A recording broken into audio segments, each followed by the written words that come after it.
ए जे जोको से बोलेबे का तनी आरामे से पीट।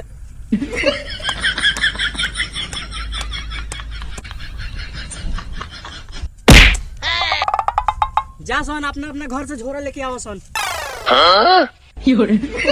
हमारा घर झोरा नहीं खे तो सर अपना मुंहवा में धरबा का जो जाके लिया। हम आता मवा एक में रहम सो का पट्टी। हाँ तो हमरो आधा चाहिए। का चाहिए आधा?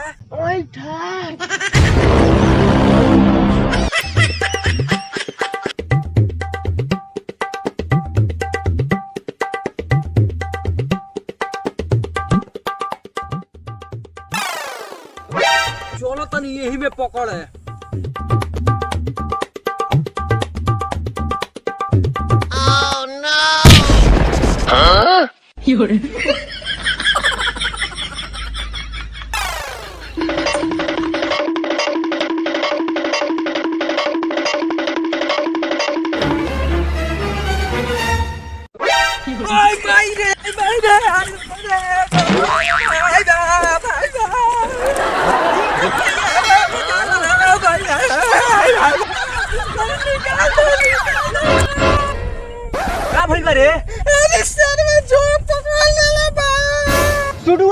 निमक निकाल अब बढ़िया से चोरवाओ। सरवा तेज बनत रहला। निकाल देले ना निकाल देले। ठीक बारू चुप चुप साला निकाल दे चुप चुप चुप।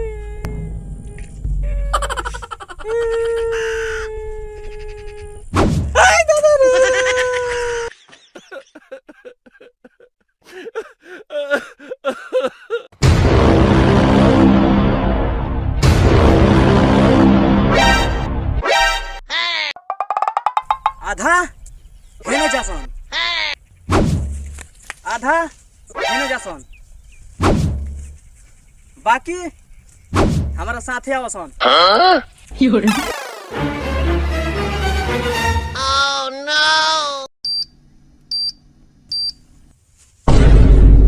रे सरवा कहाँ बड़ा सरे जल्दी आवसन।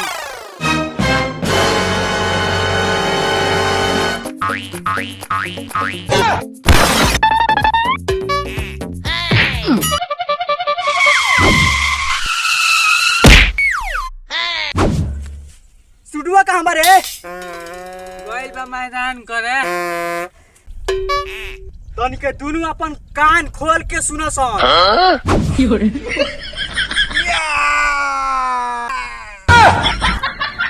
ये क्या कर रही है रे? कान खोला तनी तबे न सुनेम। सुनो सन 10 मिनट में इको बोरिया मिल जाई। वो क्या करिए रे? देखो सन बैठ के तो यो सन ठीक बा। आ बियल घोकिए सन का से की मैठा अचार में दुनु मिलिए सन ठीक बा। ठीक बा चलो सन चलो।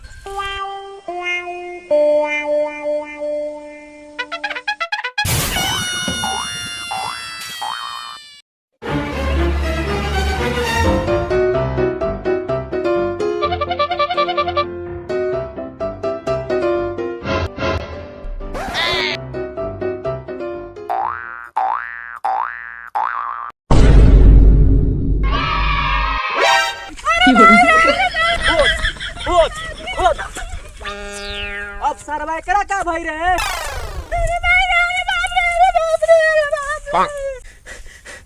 अब साले एकरा का भइली काय खानी कुत्ता खानी हाफता का भाई रे तोरा?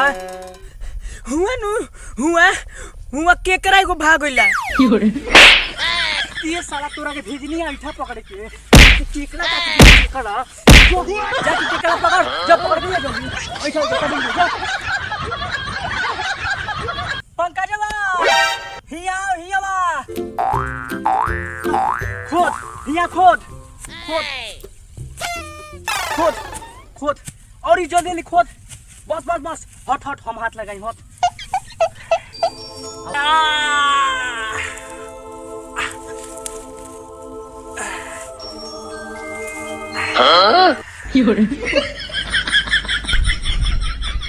देखो सन हमारा से कुछ सीखो सन। देखले इसके तरीका निया। तो हमू कह दे। अच्छा तनको के देखई बा। निकाल। वाओ। लगाओ।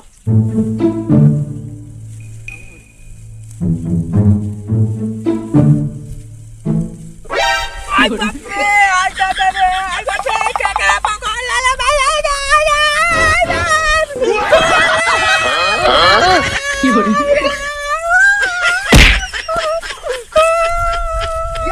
रुक जा